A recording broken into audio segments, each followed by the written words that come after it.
So let's start the second session of this afternoon. The speaker of the talk is Benjamin Rotenberg from Sorbonne University, and he will tell us about from ions absorption in porous carbon electrodes and electrokinetic transport through nanotubes to blue energy harvesting and desalination. Thank you for the invitation to all the organizers. Thank you for being here. My apologies for this very long title. This describes the contents of the talk. So I will tell you about two projects, two fundamental phenomena, which are used in the same context of blue energy harvesting and desalination. I think it was appropriate given the title of the workshop. And so, because you may not all be familiar with blue energy, I will first start with some words to introduce this idea. And basically, blue energy or osmotic energy has to do with what happens when you mix two liquids which have different concentrations. So, for example, if you mix river water, which has a low salt concentration, with seawater, which has a high salt concentration, what you obtain is brackish water, which has an intermediate salt concentration, and you also dissipate some energy as heat. And this is what happens every day in estuaries.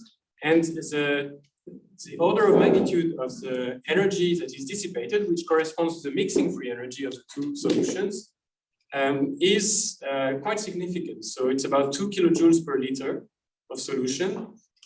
Or if you're used to this kind of numbers in terms of global energy production, but I'm not going to discuss that. So 2 kilojoules per liter corresponds to having this liter of water that you mix with another liter of water going through a dam of about 200 meters in height. So it's really a huge potential. It corresponds to a huge potential energy difference. And this is thermodynamic origin. It's really the mixing free energy.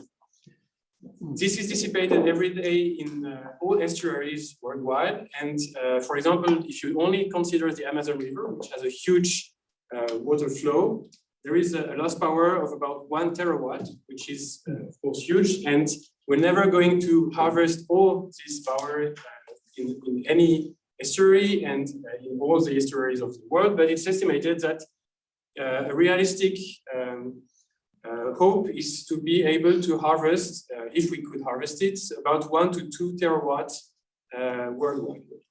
This has a number of advantages. This is a non-intermittent source of renewable energy. So compared to solar or wind, this is non-intermittent because there is always water going from rivers to the ocean.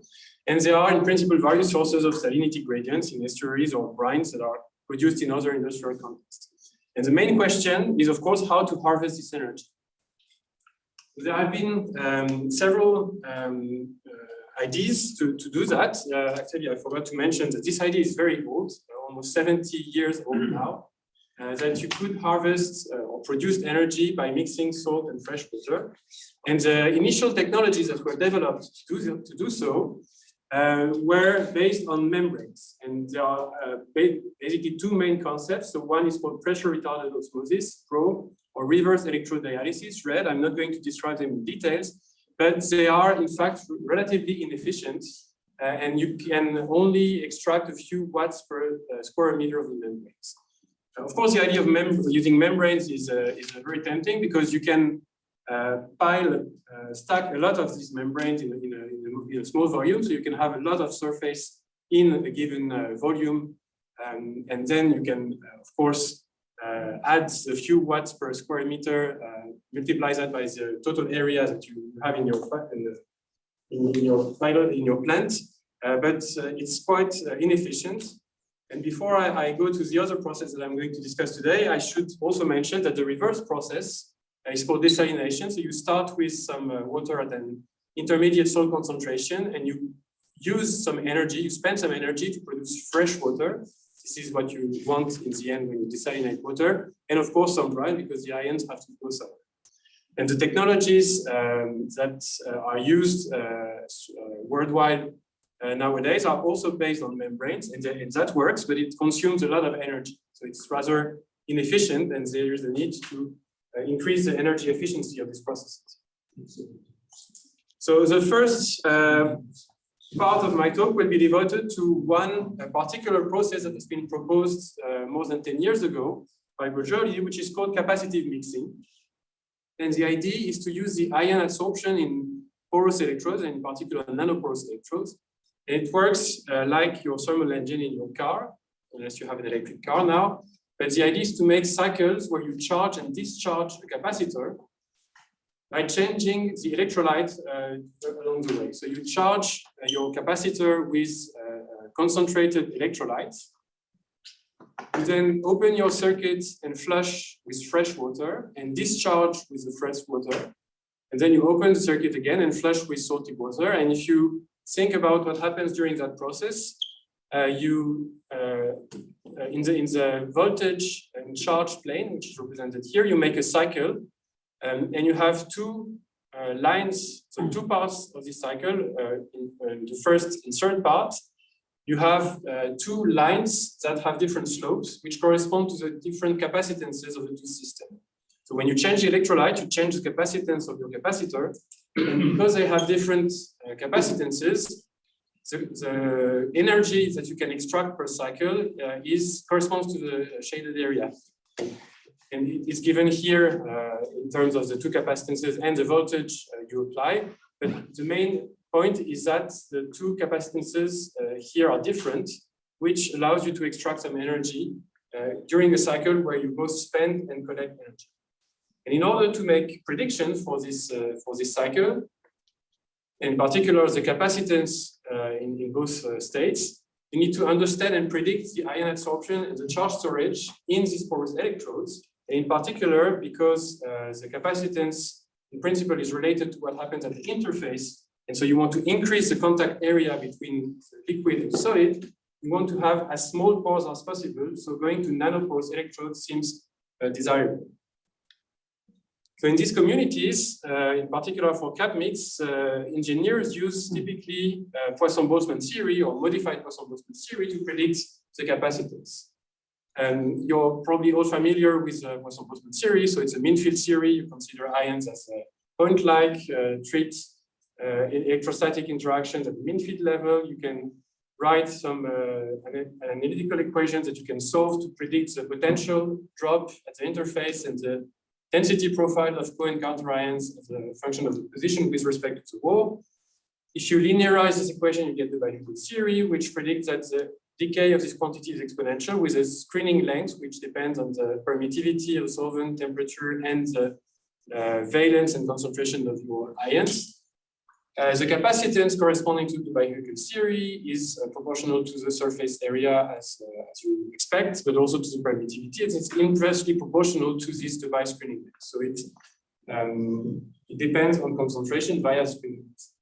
Now, this theory neglects many things, and in particular, it predicts a diverging concentration as you increase voltage. And so, in the context of Poisson-Boltzmann, capacitive mixing, people used, in fact, modified Poisson-Boltzmann in particular to introduce a maximum concentration at the wall, because you cannot pack an infinite amount of ions near the wall. So this is the equation that you find in this community. I'm not going to describe in detail.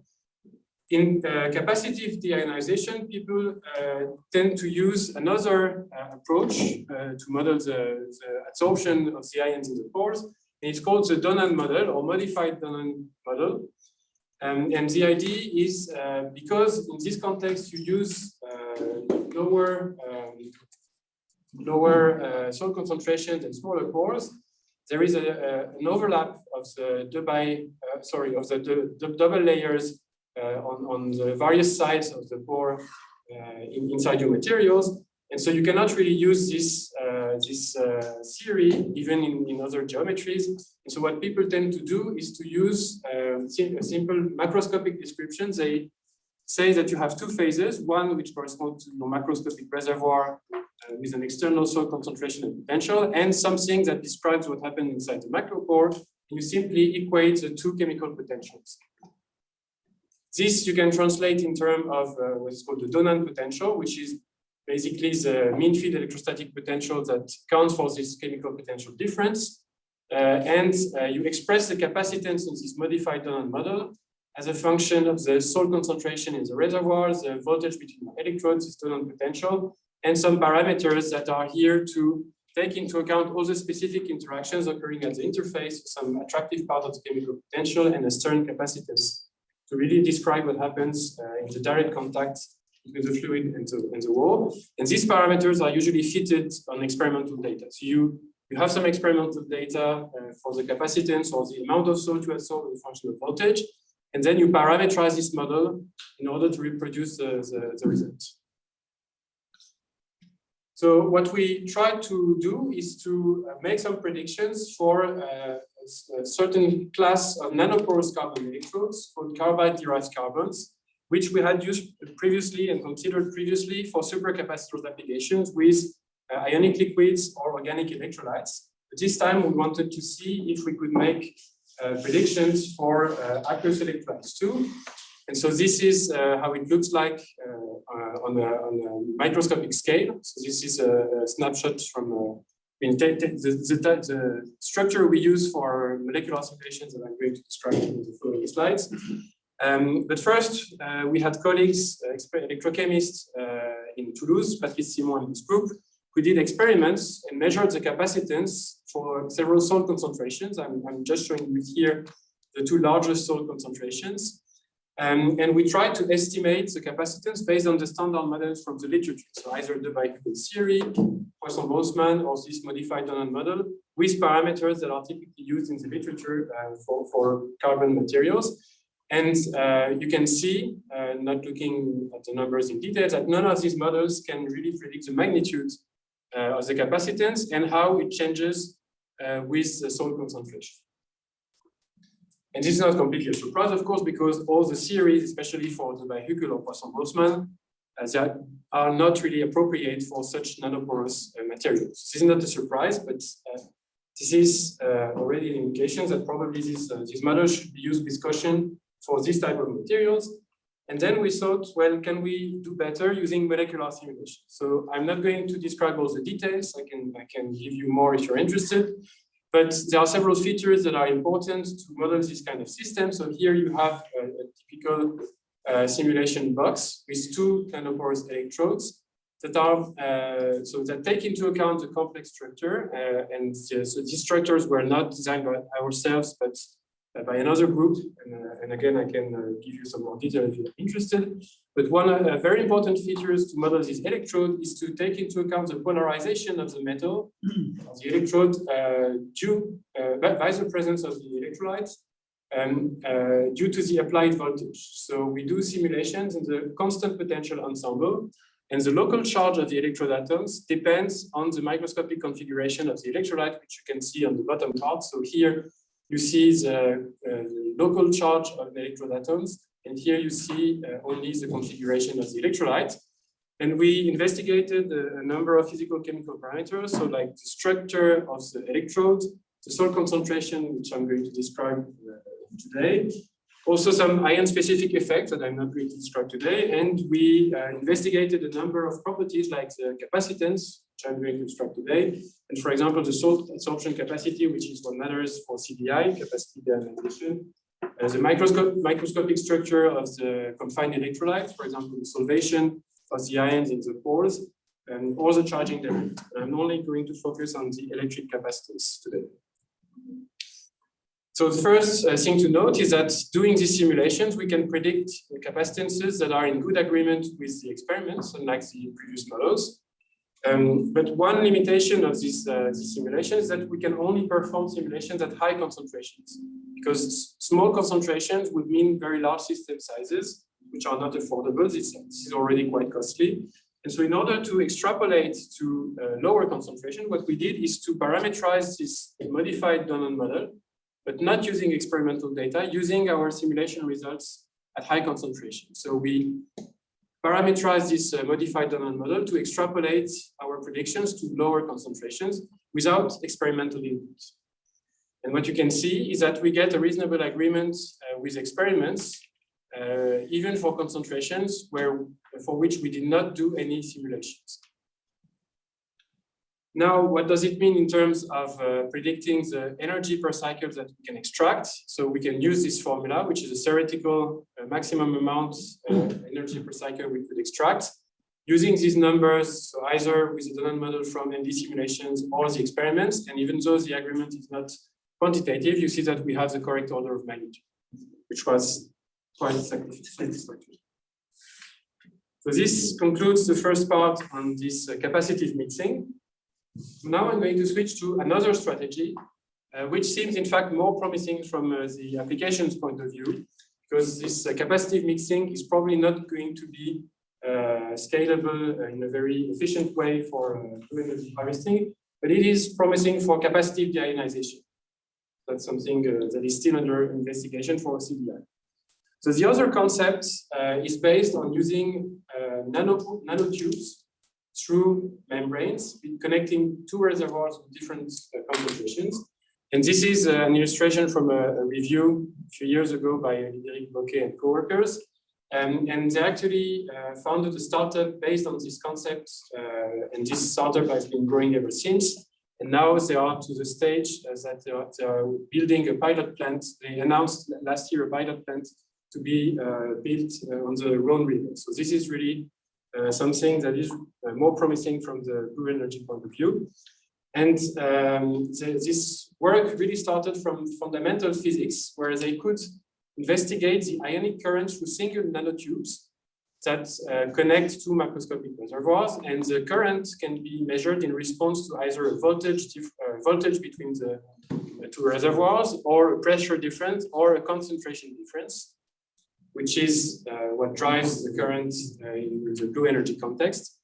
And so, for example, you can measure the current as a function of voltage, from which you can deduce the conductivity as a function of salt concentration here, or as a function of pH.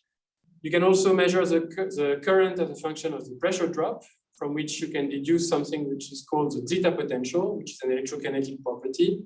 So it's not really a static potential difference, but rather something related to ion transport. And you can measure this zeta potential again as a function of, for example, the surface charge of the walls or the salt concentration. But it also depends, all these properties depend on the nature of the walls. And for example, if you do experiments with carbon or boron nitride, you get different electrokinetic response. And it turns out that the properties of the interface, and in particular the surface charge, sigma, is deduced from these electrokinetic measurements through a model. For example, this is the expression of the conductance, which includes a bulk contribution and a surface contribution. And this surface charge density can be extremely large. It also depends on pH. And there was a debate to understand what is the microscopic origin of this surface charge in the case of boron nitride nanotubes. And so they proposed in that paper and later confirmed that it was reasonable to expect the dissociation of water on these boron nitride walls, which could explain the high surface charge. And this dissociation is not favorable on carbon nanotubes. Later on, they also did ab initio simulations to compute the potential of mean force for the adsorption of one hydroxide anion to the wall. Contrasting again boron nitride, where you can have chemisorption at the surface, to the case of carbon, where you only have physisorption, which also occurs on boron nitride on top of chemisorption.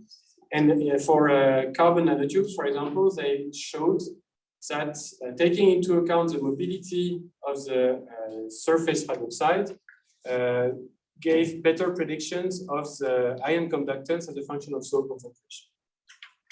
Actually, it's just one of the many things that plays a role on the electrokinetic response. So, for example, I'm highlighting a few studies, recent studies, but there are many others.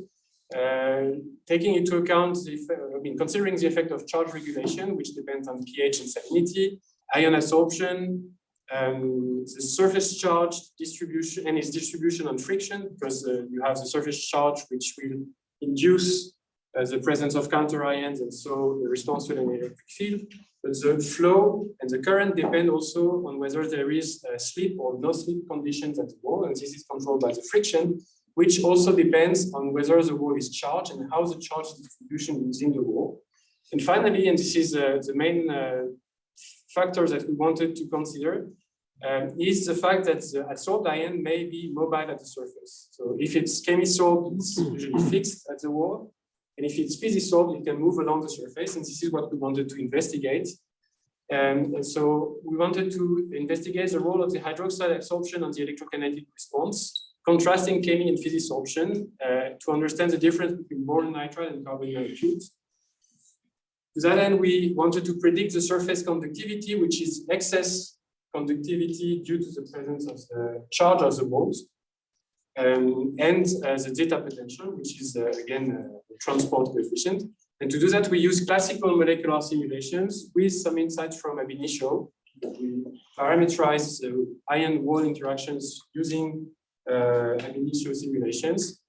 So we wanted to be able to introduce this ion surface interaction to capture physisorption and predict the effect on the electrokinetic response using non-equilibrium molecular dynamics. And then we analyzed our MD results as they do in experiments using Poisson-Nernst-Planck theory. I'll get back to that briefly. But we considered our simulations as they do in experiments and tried to predict what kind of properties we would extract on the nature of what happens at the interface. So I'm not going to say much more about the details of the system, but we used a slit pore geometry, which is reasonable when you're trying to model tubes that are several tens of nanometers in radius. And we have these various models to analyze, to model chemisorbed ions, which do not move along the surface, and physisorbed ions that are free to slide on the surface. And we change the composition of the system by tuning the number of these hydroxide groups per unit area and the salt concentration. The surface, the two properties we measure are the surface conductivity from the excess current with respect to the neutral wall and the zeta potential, which is a measure of the flow in the center of the room. So here are some results for the surface conductivity and zeta potential as a function of this titratable surface charge density. So really the number of hydroxide group we have per unit area, and for two salt concentration, 0.1 molar on the top and 0.5 at the bottom. And the main difference, so not discussing the shape of the curves in detail, the main difference between the two walls, the various walls is between fixed and mobile ions, so between chemisorbed and physisorbed ions, not between boron nitride and graphite. And if we want now to interpret the results as they do in the experiments, we need a model. And this is done by combining the Stokes equation for the flow with the Poisson-Nernst-Planck for the dynamics of the ions. And it involves a number of length scales. So for example, the Bjerrum length, which is length, the distance at which two unit charges have the same interaction energy, Coulomb energy as the thermal energy. The bi-screening length that I've already mentioned, and the Witchapman length, which is similar to the Bjerrum length for the interactions with one point charge with a charge wall. This depends on the surface charge density. And for the dynamics, the ingredients are the viscosity, the slip length, the wall and solvent frictions on the ion, and so on. And we also took into account the fact that the slip lengths depend on the surface charge of the wall. And then what we do is use our results from MD simulation for the surface conductance and zeta potential and fit by this model that I'm not describing in detail to get the interfacial charge and corresponding slip lengths, again, as they do in experiments. In the interest of time, I will not describe everything in detail, but these figures summarize all the results, comparing the MD results as solid lines with the model as the dashed line with the shaded area, indicating some sensitivity analysis on the slip length of the neutral surface. And the bottom line is that this model, with the parameters we have chosen or fitted, gives a fair description of our MD results. And then we can look more into the details of what are the contributions to the conductance and the zeta potential. For example, the contribution of slippage and the surface mobility. And we find that for the surface conductance, the main contribution is surface mobility, and slippage plays a minor role. whereas there is no contribution of surface mobility to the zeta potential, and there is a significant effect of slippage. Finally, we can analyze what these models tell us about the interfacial properties of the electrolytes. And I'm not going to describe the 3 slides, but I want to emphasize that this electrokinetic surface charge that we extract from the model differs significantly from the actual composition of the surface. So we know how many hydroxide ions we put in our simulation. So we know what is really the surface charge. And the electrokinetic charge that is extracted from the transport coefficient differs significantly. It decreases with increasing salt concentration. It's similar for both surfaces with Physi-salt ions, and it's different from that with Chemi-salt ions, which means that the result you get on the composition of the interface based on transport coefficient depends on the assumption you make on the mobility of the adsorbed ions. So the fact that the electrokinetic charge differs from the actual composition of the surface is known. Here's just one example already 10 years ago, where they had a similar plot considering other parameters like hygrophobicity or how the viscosity changes near the wall. And the main conclusion of this work is that it also depends a lot on what is your assumption on whether the ions adsorbed at the wall are mobile or fixed at the surface. Okay, so this brings me to my general conclusion. So we use classical molecular dynamics to bridge the gap between insights from ab initio simulations. I've highlighted this in the case of adsorption at the walls, but this is also the case somehow for the description of the electrodes, because we use classical description of the electronic response that's also motivated by ab initio descriptions. And so in the context of CAPNIT and CDI, we could predict the capacitance and the ion adsorption in nanoporous electrodes and extrapolate to lower concentration using this modified Donald model. And for the diffuso-osmotic current, I want to emphasize mainly that the surface state deduced from this electrokinetic measurement depends a lot on whether the surface mobility of the adsorbed ions is considered or not. And as some directions that we're exploring now, we want to improve the description of the solvent around ions inside the pore and at the interface using molecular density functional theory for confined dynamic solutions, particularly with my colleague Guillaume Jean-Méret. And we also investigate the nonlinear response to applied electric fields. And we developed also dedicated numerical tools and statistical analysis to explore the field-dependent conductivity using molecular simulations. And with that, I'd like to thank the colleagues and former students in the lab, our experimentalist colleagues in Toulouse, Etienne Mongo, who was a postdoc who did all the work on the hydroxide adsorption in collaboration with Marie-Laure and Idéric Bocquet. And with that, I would like to thank you for your attention.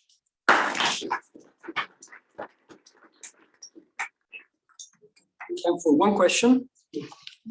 I'm wondering about the first part of your talk where you jumped from theoretical, very simple theories to molecular simulations. Can you pinpoint what the main problem of this very simple approach is? Is it like the point, like? So actually, it's not a big surprise that in such nanoporous materials, molecular aspects matter. So you have solvation, you have the finite size of the ions, you have the shape, disordered shape of the holes. So all this contributes to making a mean field description, continuous description fail. So there is not just one single reason. It will also depend on how large the pore size is.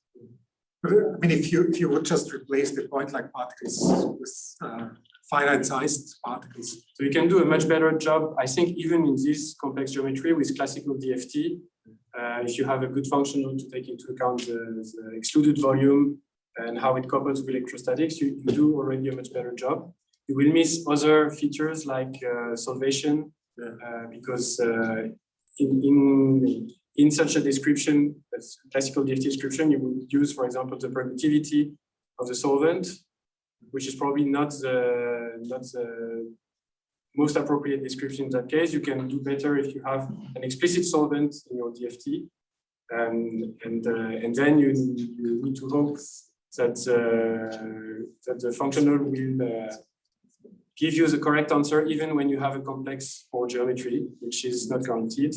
One important aspect in this context is again to maintain the constant potential, so to keep the polarization of the wall by the solvent, sorry, by the electrolyte, which is something Guillaume Jean-Meret has been working on at the classical DFT level. So there is some hope that actually that's the direction we're taking. Thank you.